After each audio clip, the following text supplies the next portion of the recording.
Қайырлы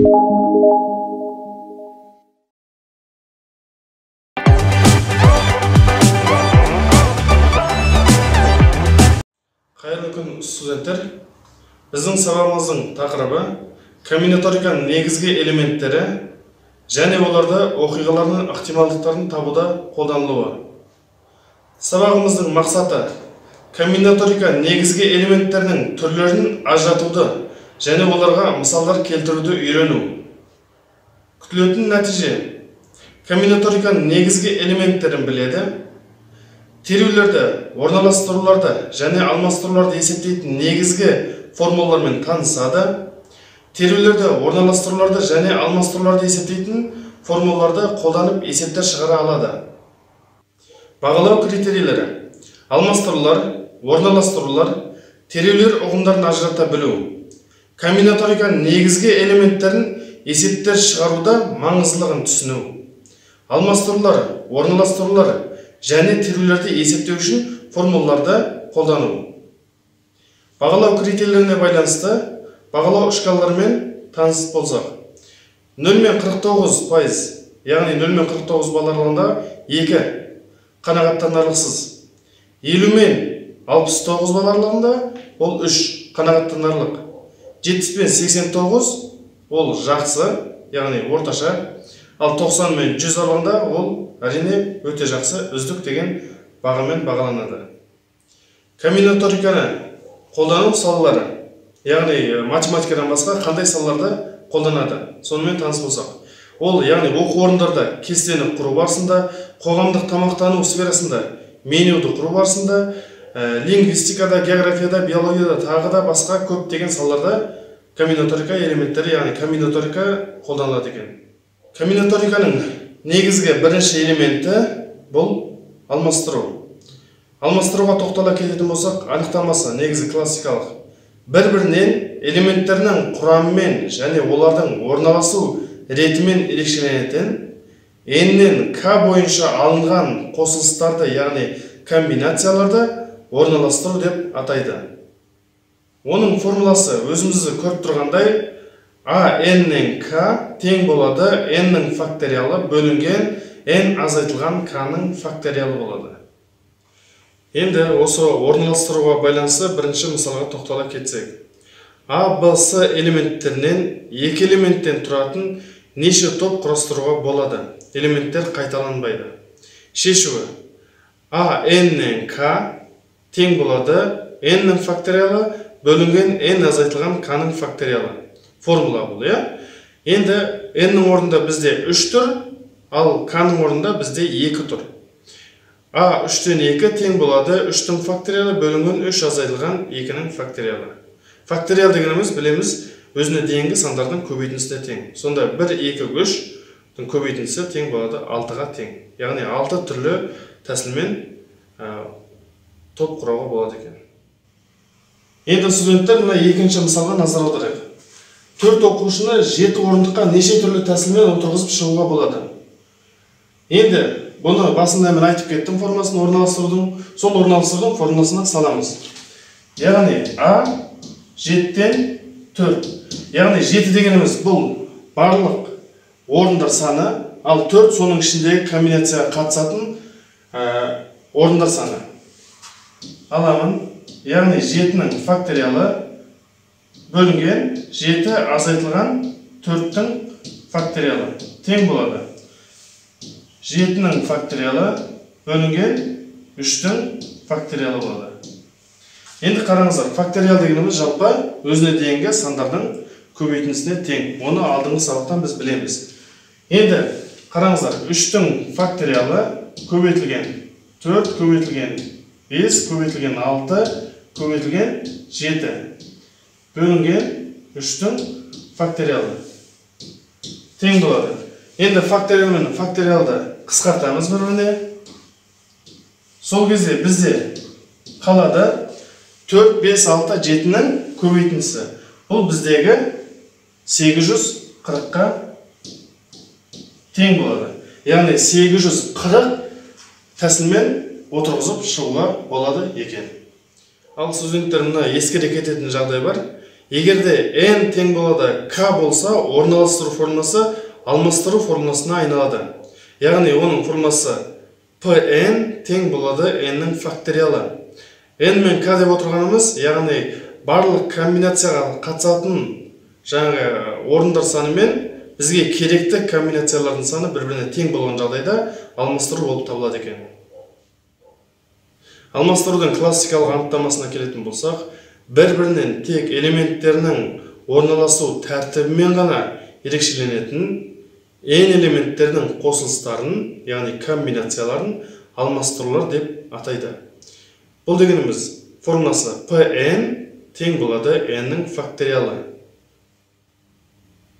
Енді осы алмастыруларға байланысты үшінші мысалға тоқтала кететін болсақ, A, B, C элементтерін неше тәсілмен алмастыруға болады. Яғни элементтер қайталанбайды. Шарты, элементтер қайталанбайды. Бұл дегеніміз pn n-нің факториалы дедік қой. Енді p3 3-тің факториалы. Факториал дегеніміз біз білеміз, өзіне дейінгі сандардың көбейтіндісіне тең. Яғни 1 көбейтілген 2 көбейтілген 3 тең болады 6-ға тең. Осы алмастыруларға келесі мысалға кезек беретін болсақ, 5 адамды кезекке неше түрлі тәсілмен тұрғызуға болады. Яғни очередке 5 адамды неше түрлі тәсілмен тұрғызуға болады. Бұл жердегі қарап тұрсаңыздар, орындар саны 5. Сол орындарға жаңағы орналастыратын элементтердің саны 5. Сол үшін бізге 5-тің факториалы, яғни 1 көбейтілген 2, көбейтілген 3, көбейтілген 4, көбейтілген 5, бұл бізде 120-ға тең екен.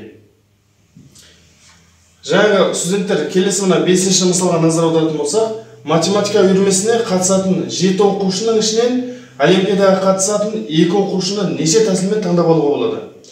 Бұл есепті мына көрсетілген формулаға байланысты шығара алатын боламыз. Яғни С-дан бізде барлық орындар саны 7.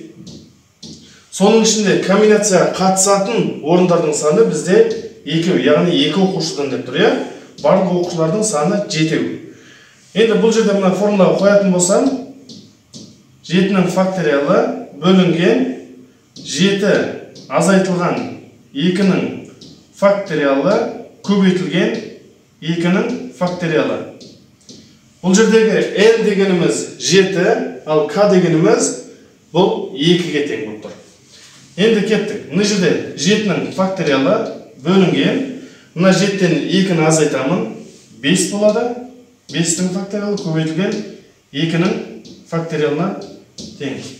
Енді біз білеміз, яғни факториал дегеніміз, қайталап айтам, өзіне дейінгі сандардың көбейтіндісіне тең екен.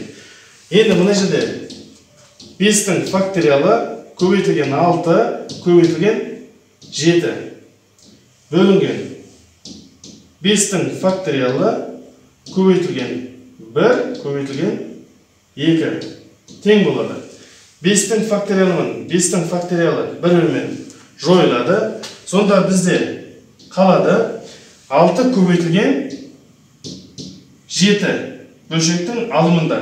Ал бөлімінде 1 мен 2-ні көбейтсек 2 болады. Яғни, енді 6 мен 7-ні көбейтсек 42, оны 2-ге бөлеміз 21. Есептің жауабы, яғни 21. 21 тәсілмен таңдап алуға болады екен. Ал енді келесі комбинаторика негізгі элементтерінің бірі терулер. Бұның классикалық анықтамасына келетін болсақ, n элементі бар x жиынның әрбір k элементі ішкі жиын n-нен k бойынша алынған қайталанбайтын терулер деп атайды. Бұл дегеніміз s n-нен k арқылы белгілейді. Енді бұл анықтамаға сәйкес осы терулердің формуласына тоқтала кететін болсақ, s n-нен k тең болады n-нің факториалы бөлінген n азайтылған k факториал көбейтілген k факториал болады. Енді осы терулерге байланысты тағы бір мысалға тоқтала кететін болсақ, екі бірдей жолдаманы 5 адамға неше түрлі тәсілмен беруге болады. Жолдама саны бізде 2, ал адамдардың саны 5. Яғни s 5-тен 2-ге тең. бұл болады 5 факториал бөлінген 5 азайтылған 2 көбейтілген 2 факториалға тең. Яғни бұның шешімі 10-ға тең болады. Ал енді студенттер, біз жалпы комбинаториканың негізгі 3 элементімен таныстық. Бұлар орналастырулар, алмастырулар және терулер. Біз қараңыздар, мына 3 элементтің де формуласымен білеміз, 3-ақ формула. Бұны жаттап алу бізге оңай. Бірақтан осы комбинаторика тақырыбынан көп деп қателесіп жатырмыз. Неге? Себебі студенттерде, оқушыларда көбі жалпы бұл есепке келген кезде қай формуланың қай есепте қолданылатынынан шатасып жатады. Енді қараңыздар, мен өзімше осындай бір схема сіздерге дайындап қойдым. Осы схема сүйене отырып, қай формуланың қай есепте қолданатынын білсеңіздер болады. Қараңыздар, сіздер есепте оқу барысында сіздер өздеріңізге мынандай бір сұрақ қоюларыңыз керек. Яғни элементтердің орналасу реті маңызды ма? Егер де иә болса, онда ол алмастыру немесе орналастыру болады. Ал жоқ болатын болса, онда ол теру болады. Ал жаңа біз егер де иә деген жағдайда бұл қалай алмастыру болады, қалай орналастыру болады? Бұны айыру үшін, яғни элементтерінің орын санына сәйкес келе ме? Яғни орын саны элементтерінің санына бір-біріне тең ба? Сәйкес пе, сәйкес емес пе? Егер де сәйкес болса, бұл иә, ол n, яғни тең болады k-ға. Бұл дегеніміз бізде алмастыру болады. Ал сәйкес келмейтін болса, бұл орналастыру болады. Яғни осындай бір өздеріңізге жеке сұрақ қою арқылы қай формуланың қай есепке қолданатынын білсеңіздер болады екен. Ал енді студенттер, сабағымызды бекіте келе, мынандай ой қорыту сұрақтарына, яғни 1-2 секундтың ішінде ойланып жауаптарыңызды айтсаңыздар.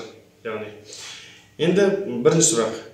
Әрқайсысы бір-бірінен элементтерінің құрамымен және орналасу ретімен ерекшеленетін комбинацияларды біз не деп атаймыз? Дұрыс айтасыздар. Келесі, әрқайсысы бір-бірінен тек элементтерінің құрамымен ғана ерекшеленетін комбинацияларды біз не деп атаймыз? Иә, терулер деп атаймыз. Енді әрқайсысы бір-бірімен тек элементтерінің орналасу ретімен ғана ерекшеленетін комбинацияларды біз алмастырулар деп атайды екенбіз.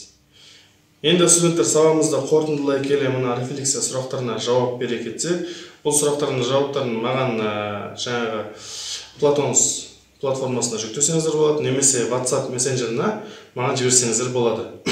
Яғни, осы сабақтан сіз не үйрендіңіз? Яғни, мен осы сабақтан не үйрендім? Және менің білгім келетіні алдағы уақытта, және мен осы күнге дейін нені білмедім, маған нені жақсарту керек? Осы сұрақтарды өздеріңізге қойып, содан кейін маған жауаптарыңызды жекеме жіберсеңіздер болады. Ал енді студенттер, бүгінгі сабағымыздан үйге тапсырманы алайық. Яғни мына жерде берілгендей көріп тұрғандарыңызға 5 есеп. Осы 5 есепті шығарасыздар. Яғни бұны қандай тәсілмен шығардыңыздар?